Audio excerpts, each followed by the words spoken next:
Hello, everybody, and it's Coach Dan Ryan here for another PDU session. How is everybody doing today? Hello, Bradley. Hello, Bradley. Hello, Catherine. Hello, Tanya. How's everybody doing? You ready to get started?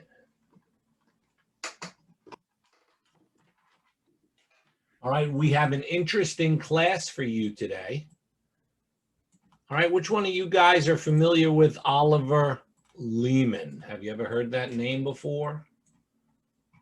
Oliver Lehman is a pioneer in the project management world, including pioneering the industry of project business management. Have you guys ever heard of project business management? All right, because when the new PMI, PMBOK, and the new exam roll out next year, there'll be much more of an emphasis on project business management and the business skills of the PM. All right, so let's get going today, and I'm going to give you a unique presentation as created by Oliver Lehman. All right, just give me a sanity check. Can you guys hear me okay? Put something in the chat, please.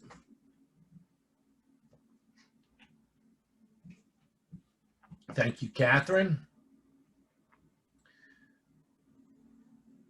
All right, so this is brought to you by the Project Business Foundation and Oliver Lehman, as well as Dan Ryan at the PM University. And we're going to be looking at project business management from the contractor side and from the customer's side. Now, I sent you guys an email, and it had a white paper on it about project value and project business that you need to read to finish off and qualify for a full PDU on this program. All right, so I'll give you this demonstration and lesson. You'll read the workbook, and then you'll be able to claim your leadership PDU. All right, thank you for that. All right, so let's dig in. All right, so about Oliver. Okay, he is living in Europe, and he has been working in PMP for many years. I first heard about him when I was studying for the PMP exam. He had this practice test out there on the internet that was famous, that everybody did, and it was really difficult. All right, Oliver has published several books and papers, from situational project management to project business management, as well as many articles for PMI. All right, so let's talk about from internal projects to customer-facing projects and projects as business challenges and the solutions. All right, and then we can answer any questions that you have as well. All right, from internal projects to customer-facing projects, I'd like to introduce you to a woman project manager named Clara Loft, and she knows the value of her work. She successfully manages internal projects for her employer. She implements strategic initiatives. She brings change to the organization, and she develops new products and services, and she builds teams across the organization. She always delivers on time. Now, what's her specialty? Cross-functional project management. In other words, getting work done in an internal matrix organization. And you can see you have your functional manager or your division manager up top. All right, they have a set of managers that report into them, and those managers have their own staff. All right, well, the project manager might sit inside of department number one, all right, and then have team members from other departments working on the project.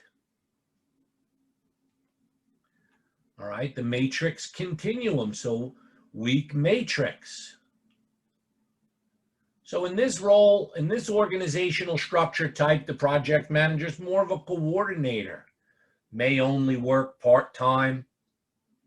All right, the functional manager will control the budget and the staffing, and the resource availability to the PM is very low and unreliable. The reputation of the PM is rather poor. Now, with strong matrix, we can see that the PM becomes a full-time employee. They're doing the budgeting and staffing, and they have resources available to them and a high reputation. And then in the middle of that would be a balanced matrix. All right, so weak matrix would be real common for internal projects, whereas strong matrix would be common for customer projects.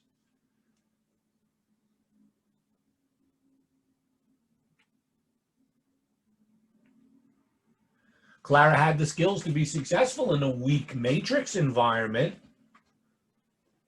All right, because navigating inside that was like a fish in the water. She was good with stakeholder orientation and servant leadership and emotional self-awareness, persuasiveness, her social skills, her self-control. But things changed when her company fired her. Her project was outsourced to an external provider. And despite all her skills, knowledge, behavior, interpersonal competency, and professionalism, she felt redundant. She considered opening herself up to a new challenge. More project managers are hired for customer projects than for internal projects. So bringing home money with the projects, can it be that difficult? So there's a survey that was done. The survey was done in December of 2016. It had almost 600 responses, and it was global. And what we saw was that as it relates to trends in make or buy decisions,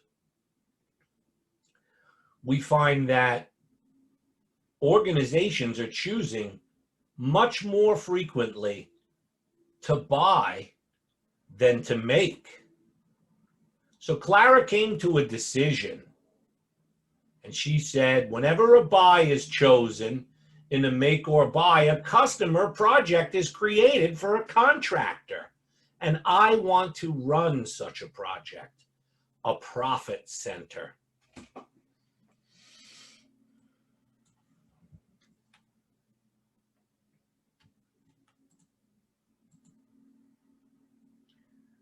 Clara found a new employer soon, and she also got a new project assignment responsible for a customer-facing project. She worked now for two companies, the customer and her employer. Clara had to bridge disputes between the companies on commercial interests, what tools should be used, how they should communicate. Both companies had people with big egos. Clara was confronted with legal terms and terminology she did not understand. RFP, RFQ, RFI, pitch, bid, quotation, right? And she had to deal with contracting. Worst case scenario, lawsuits that consume management attention and bring failure into the public spotlight. So Clara spoke to her new manager and asked him, do you want me to bring money home with projects? Let's talk about a solution. Which brings us to projects as businesses, the challenges. The three aspects of success in customer projects are happy customer, profitable project, and protection of liquidity. Projects performed under contract, all right, a fast-growing business All right, we've got 3 global surveys. More project managers in customer projects are signaling that more procurements are done by customers, and the trend is healthy market for vendors. So you can see that the customer projects are growing and the internal projects are shrinking.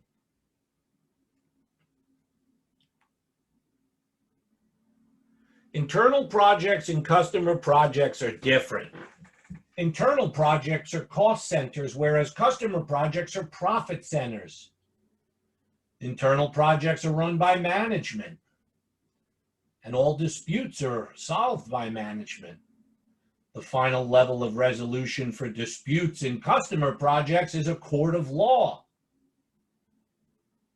All right, project selection is made as a sequence of internal decisions with internal projects, but with the customer projects, we have procurement involved.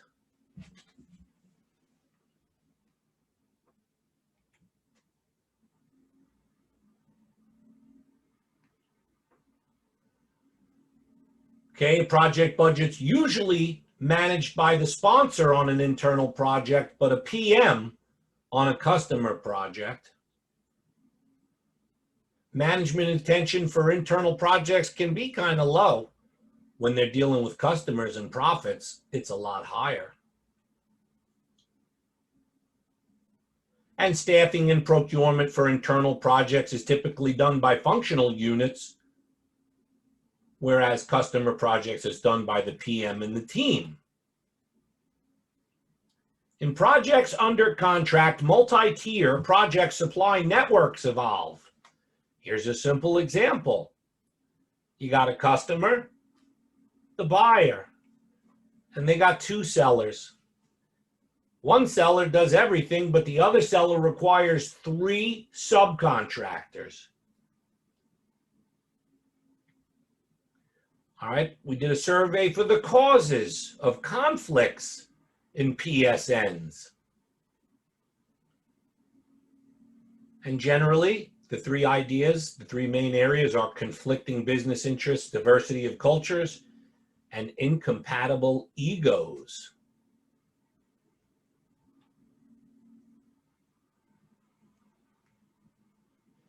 Internal projects and customer projects have different business interests. Example, typical benefit realization. You got an internal project with a single delivery. There's the project lifecycle, there's the delivery, and then you realize the benefit. With the stage deliveries, the deliveries are given in incremental life cycles. Now for customer projects, we have payments staggered along the milestones.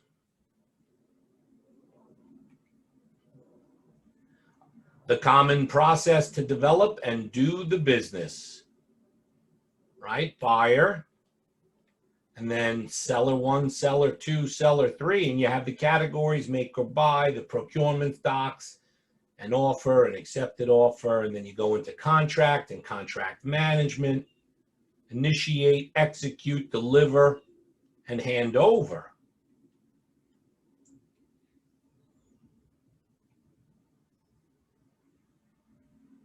Different behaviors are required at different times. At certain times, you'll be focusing on competing, and at other times, you'll be focusing on completing. Orderly, structured supply chains are what we want, with the customer and the contractor and the subcontractors all neatly laid out.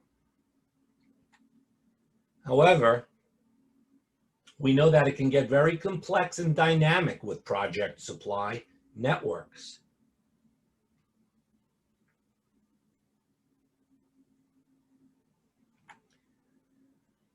The education gap in project business management.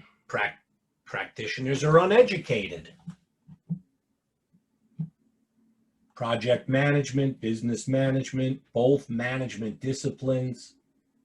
Missing topics are replaced with trial and error.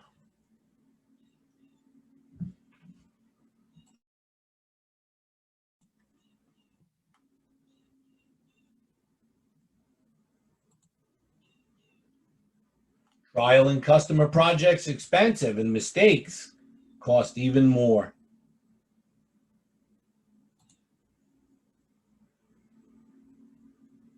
All right, let's talk about solutions. So we had a failed project in 1999, NASA's Mars Climate Orbiter. And the cause was a miscommunication of navigation thrust data between NASA and Lockheed. One second, guys.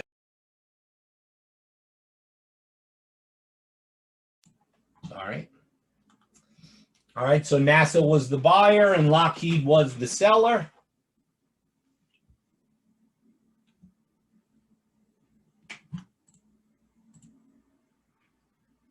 A conflict of interest. The need of the project, intensive communication across tiers. The common reality, there's often insufficient communications due to lack of time and resources, goodwill and trust, with legal implications in case of a lawsuit.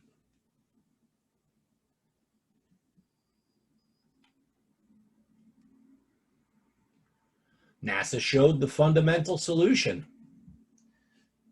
Context of the faster, better, cheaper paradigm. This vision, mission success first, entails a new NASA culture and a new method of managing projects. To proceed with this cultural shift, mission success must become the highest priority at all levels of the project. All individuals should feel ownership and accountability for the success of the mission.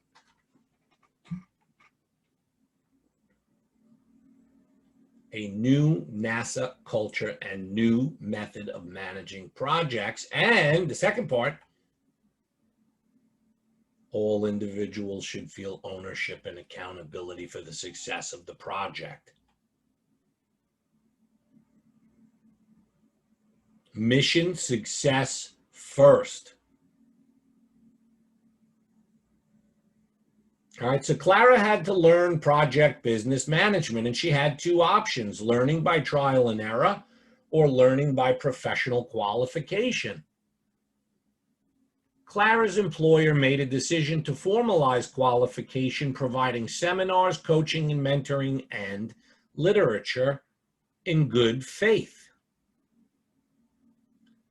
Clara learned the mission success first, and its cornerstone is good faith, completing over competing, and mutual respect of business interests. Happy customer, profitable project, protection of liquidity. Clara's employer also made sure that Clara had a contact number to call whenever she needed help managing her customer project. Yeah, mission success first. All right, if you have a question, please drop it into the chat.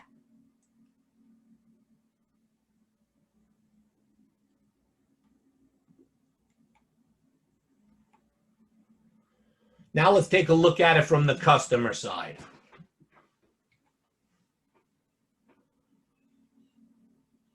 All right, we got our friend Oliver again.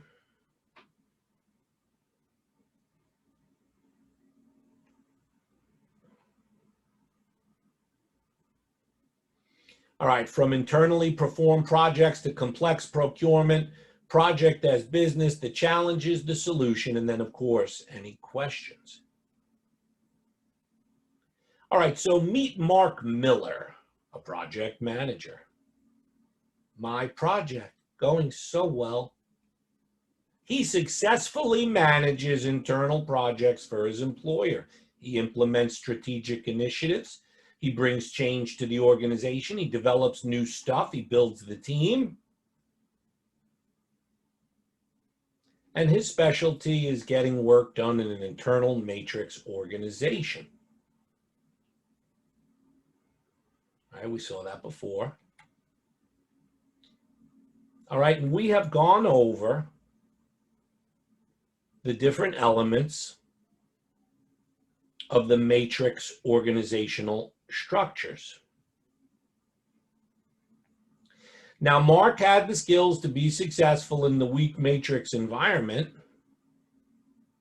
just like Clara did.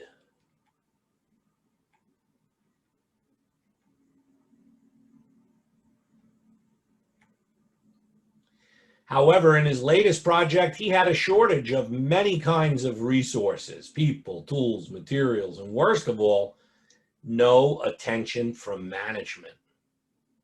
Now, honestly, how do you expect me to perform this project without resources? The solution? A make or buy decision. Make means turning internal organization assets into the project resource. Buy means getting it from outside the performing organization. And as we saw, our survey showed us the trend is towards performing organizations buying more often than making. Now, Mark objected. Mark said, "Are you really sure you want me to bring strangers into our company, into our project? I don't have any experience with that." And Mark had a lot of help promised to him and a lot of guidance to how to run his project and manage subcontractors. He had to find out which ones were good and which ones are bad. All right, they built complex project supply networks that became increasingly dynamic and opaque. Each corporation in such a network had its own particular business interests, and those often conflicted. For some contractors, Mark's project was customer number one. But for others, it was just some secondary business, and they actually had customers that were more important to them than Mark.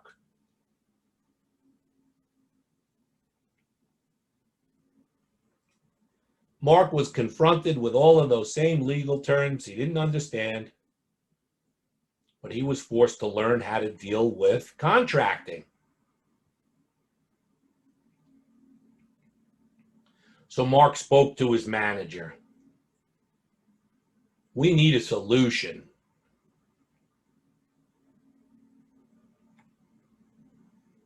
All right, projects as business, the challenges. Projects performed under contract, right? Growing compared to internal projects. With the complicated PSMs, project service network, solution network, or supply network, sorry, project supply network.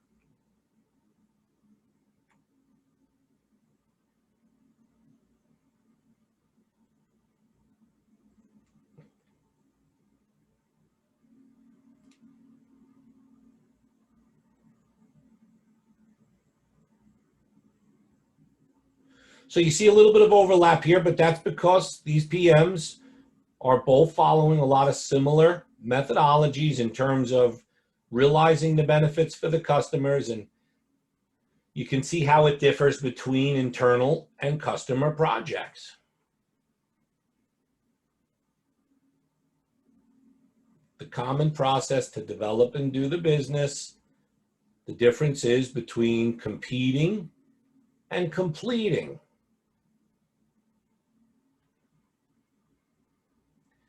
Again, this would be an orderly structured supply chain, and this would be not so orderly, right?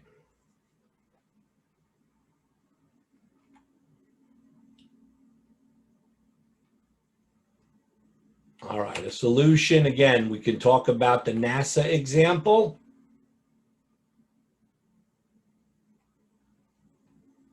All right, but both PMs have had to adjust to this new reality around understanding their customers, understanding their customers' mission, vision, and intended outcome for the projects.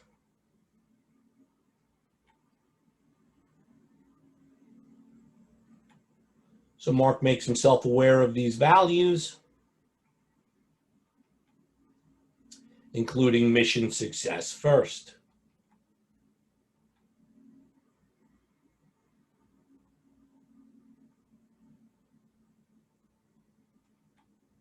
All right, Mark's employer also gave him all of the same resources.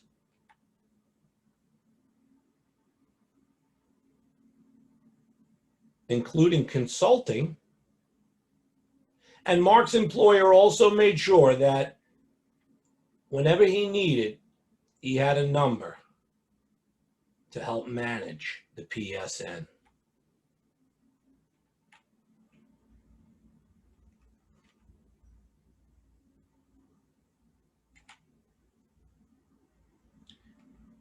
Any questions, guys?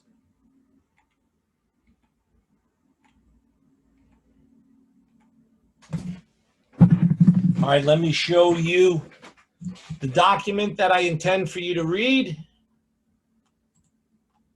Stand by 1 second. All right, I also emailed this to you. It'll be also up inside the learning library, but this is the follow-up article to get you the full 1 PDU.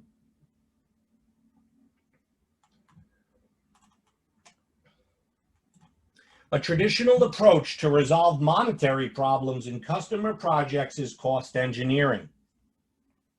This article describes an alternative solution named benefit engineering, which can be more effective and leaves a customer with increased happiness while the contractor's problems are resolved.